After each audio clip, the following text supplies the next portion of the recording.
ఏది కాదయ్యా, నువ్వు ఇంట్లో పడుకొని పని చేయకపోతే ఎట్లయ్యా? గుర్తుపెట్టుకోవాలి, మీరందరూ కూడా ఏం తయారయ్యారంటే ఊరికి జీతాలు ఇస్తారా? పని చేయాలి కదా. ప్రతి ఒక్కసారి కేంద్రం రాష్ట్రం డబ్బులు ఇస్తుందా? ఏనయ్యా, మీరు అందుకే చెప్పాలి, ఇవన్నీ కూడా గుర్తుపెట్టుకోవాలి మీరు. ఇప్పుడు ఏం జరిగింది అక్కడ? అంత మునుపు ఎవ్వరేం మాట్లాడలేదు. గవర్నమెంట్ వచ్చిన తర్వాత ఇన్సిస్ట్ చేస్తే అది BAFR లిస్టులో ఉన్న కంపెనీని లిఫ్ట్ చేసి 12,000 కోట్ల రూపాయలు ఇన్ఫ్యూజ్ చేశారు. 12,000 కోట్ల రూపాయలు ఇన్ఫ్యూజ్ చేసి రాష్ట్ర ప్రభుత్వానికి ఏమైంది? కరెంటు ఛార్జీల బకాయిలన్నీ కూడా 2,000 కోట్ల పైన ఈక్విటీ కింద కన్వర్ట్ చేశారు. అది కూడా ఎప్పుడో ఇస్తామని. ప్రాపర్టీ ట్యాక్స్ ఫర్గో అయ్యాం. వాటర్ ఛార్జెస్ అన్ని వదులుకున్నాం. ఇంకొక పక్క సెక్యూరిటీ మనల్నే పెట్టమన్నారు. దేని పెడుతున్నాం? ఇవన్నీ ప్లాంట్ వైబిలిటీ తేవడానికే కదా. ఇప్పుడు ఇంకొక ఫ్యాక్టరీ వస్తూ ఉంది, ప్రైవేట్ వాళ్ళు పెడుతున్నారు. వాళ్ళు రేపు రాబోయే రోజు ప్రాఫిట్లో ఉంటుంది. అంటే పబ్లిక్ సెక్టర్లో ఉందని బెదిరిస్తా కూర్చుంటే ఎంచో పైన ప్రతి ఒక్కరు ఇదే మరి మీరు క్వశ్చన్స్ అడుగుతా ఉంటే అన్ని ఎందుకు లాభాలు ఉన్నాయి, ఇక్కడ నష్టం ఎందుకు వస్తూ ఉంది? నేను కూడా 3 నెలలకు ఒకసారి రివ్యూ చేస్తున్నా. మీరు కూడా గుర్తుపెట్టుకోవాలి, పని చేయాలి. పని చేయకపోతే ఎన్నిసార్లు గవర్నమెంట్ ఎక్కడి నుంచి డబ్బులు తెచ్చిస్తామంటే ఇది ట్యాక్స్ పేయర్స్ మనీ కదా. ఇది ఎఫిషియన్సీ ఉండాల్సిన పని లేదా? ఆంధ్రుల హక్కు, విశాఖ ఉక్కు. మనం పని చేయకుండా దాన్ని వైట్ ఎలిఫెంట్ మారి పెట్టుకుని కూర్చుంటారు ఇంట్లో. పని చేయించాలి, మనం కూడా పని చేయాలి. కష్టపడక్కర్లేదు. దాన్ని సిస్టమేటిక్గా రన్ చేసి ప్రొఫెషనల్గా రన్ చేస్తే అది వైబుల్ అవుతుంది ఆటోమేటిక్గా. కాబట్టి నువ్వు కూడా ఎంతో పైన ఏమి అన్సెటిల్మెంట్ ఉంది దాంట్లో? ఎవరు చెప్పారయ్యా నీకు? ఎవడు చెప్పాడు? బుద్ధి ఉండాలి. ఏం తీసుకోవాలి? ఏం తీసుకుంటారు? 12,000 కోట్లు ఇస్తే ఏం తీసుకుంటారు? నీకు వచ్చి మీ ఇంటికి వచ్చి చెప్పాలనా? నేను ప్రైవేట్ చేయనని ఎన్ని గంటలు చెప్పాలి? తమాషాగా ఉంది మీకు.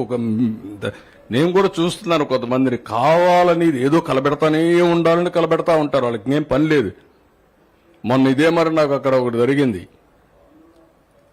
ఏ ఇండస్ట్రీ రానివ్వకుండా చేస్తే కెమికల్ ఫ్యాక్టరీలో పీడీ కింద పెట్టినాక అన్ని సెట్ అయిపోయినాయి. ఎత్తిపోయి లోపలేస్తే ఇంక డిస్టర్బెన్సీ లేదు, అన్ని ఇండస్ట్రీస్ బాగున్నాయి, రాష్ట్రం కూడా బాగుంది. మీరు కూడా ఇవన్నీ గుర్తుపెట్టుకోవాలి. ఎవరు ఇప్పుడు ఇంతమంది వస్తున్నారా? ఎందుకు వస్తారు ఇక్కడికి? ఈ రాష్ట్రంలో పెట్టుబడులు పెడితే వాళ్ళ డబ్బులు తిరిగి వస్తాయి, వాళ్ళ బిజినెస్ బాగా జరుగుతుంది. రేపటి నుంచి నేను పని చేయను, నాకు డబ్బులు ఇమ్మని అడిగితే ఎవరు చేస్తారా? ఈ రాష్ట్రం కాబట్టి ఇంకొక రాష్ట్రానికి పోతారు. కొంచెం మీరు కూడా కల్చర్ ఒకటి ఇంపార్టెంట్ గుర్తుపెట్టుకోవాలి అందరం. విశాఖపట్నానికి ఎందుకు వస్తున్నారంటే గుడ్ పీపుల్ కాబట్టి ఇక్కడ ఎక్కువ వస్తున్నారు. ఒక ఊర్లో ఒక రౌడీ ఉంటే ఆ ఊరికి బోరు. నీ కూతుర్ని ఇస్తావా దొంగలుండే ఊర్లో? ఏమయ్యా చెప్పరు? దట్ ఈస్ వేర్ మనం కూడా గుర్తుపెట్టుకోవాలి. నేను అందుకే ఇంక మోటివేషన్ కూడా గట్టిగా చేయాల్సి వస్తుంది. ఐ హావ్ సీన్ 45 ఏళ్ళు రాజకీయం చూశాను. నేను కరెంటు లేని పరిస్థితిలో నుంచి ఇంటిపైన కరెంటు తయారు చేసే పరిస్థితికి వచ్చే రోజు చూస్తున్నా.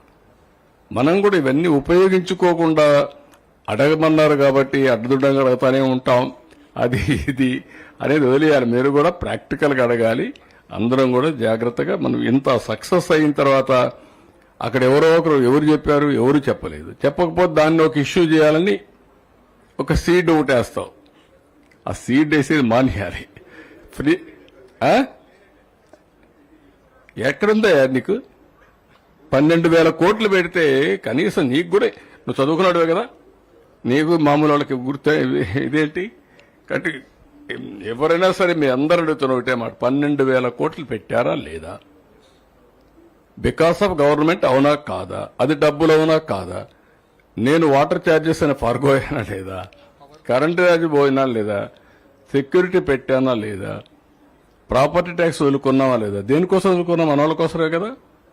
అట్లా ఉండి ఎంతో పైన అదే మాట్లాడుతూ ఉంటే కూర్చొని ఎవరికైనా విసుగు వస్తుంది. కరెక్ట్ కాదని గుర్తుపెట్టుకోండి అందరూ. ఎట్టి పరిస్థితులు చేయరు, కానీ ఆ ఇండస్ట్రీ రన్ చేసేది మాత్రం ప్రొఫెషనల్గా చేయాలి. నేను కూడా 3 నెలలకు ఒకసారి రిపోర్ట్ తెప్పించుకుంటున్నా.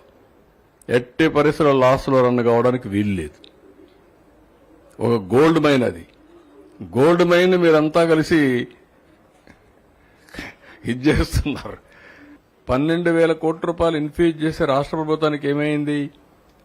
కరెంటు ఛార్జీల బకాయిలన్నీ కూడా 2,000 కోట్ల పైన ఈక్విటీ కింద కన్వర్ట్ చేశారు. అది కూడా ఎప్పుడో ఇస్తామని. ప్రాపర్టీ ట్యాక్స్ ఫర్గో అయ్యాం. వాటర్ ఛార్జెస్ అన్ని వదులుకున్నాం. ఇంకొక పక్క సెక్యూరిటీ మనల్నే పెట్టమన్నారు. దేని పెడుతున్నాం ఇవన్నీ? ప్లాంట్ వైబిలిటీ తేవడానికే కదా. ఇప్పుడు ఇంకొక ఫ్యాక్టరీ వస్తూ ఉంది, ప్రైవేట్ వాళ్ళు పెడుతున్నారు.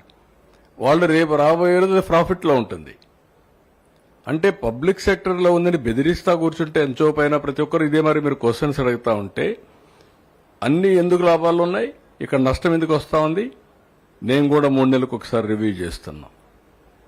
మీరు కూడా గుర్తుపెట్టుకోవాలి, పని చేయాలి. పని చేయకపోతే ఎన్నిసార్లు గవర్నమెంట్ ఎక్కడి నుంచి డబ్బులు తెచ్చిస్తామంటే ఇది ట్యాక్స్ పేయర్స్ మనీ కదా. ఇది ఎఫిషియన్సీ ఉండాల్సిన పని లేదా? ఆంధ్రుల హక్కు, విశాఖ హక్కు. మనం పని చేయకుండా దాన్ని వైట్ ఎలిఫెంట్ మారి పెట్టుకుని కూర్చుంటారు ఇంట్లో. పని చేయించాలి. మనం కూడా పని చేయాలి, కష్టపడక్కర్లేదు. దాన్ని సిస్టమేటిక్గా రన్ చేసి ప్రొఫెషనల్గా రన్ చేస్తే అది వైబుల్ అవుతుంది ఆటోమేటిక్గా. కాబట్టి నువ్వు కూడా ఎంతో పైన ఏమి అన్సెటిల్మెంట్ ఉంది దాంట్లో? ఎవరు చెప్పారయ్యా నీకు? ఎవడు చెప్పాడు? బుద్ధి ఉండాలి. ఏం తీసుకోవాలి? ఏం తీసుకుంటారు?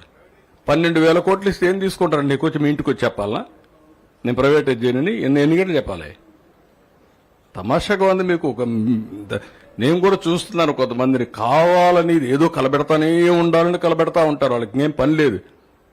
మొన్న ఇదే మరి నాకు అక్కడ ఒకటి జరిగింది. ఏ ఇండస్ట్రీ రానివ్వకుండా చేస్తే కెమికల్ ఫ్యాక్టరీలో పీడీ కింద పెట్టినాక అన్ని సెట్ అయిపోయినాయి. ఓకే, థ్యాంక్ యూ అని అంటారు. ఏం bro?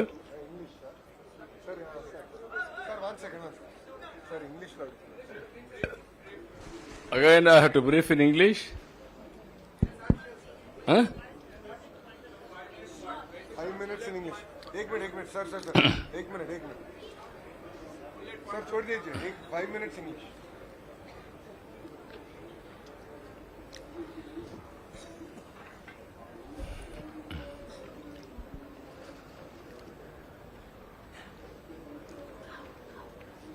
We have completed 30th Partnership Summit. It is a historical summit. Around 45 countries participated. Near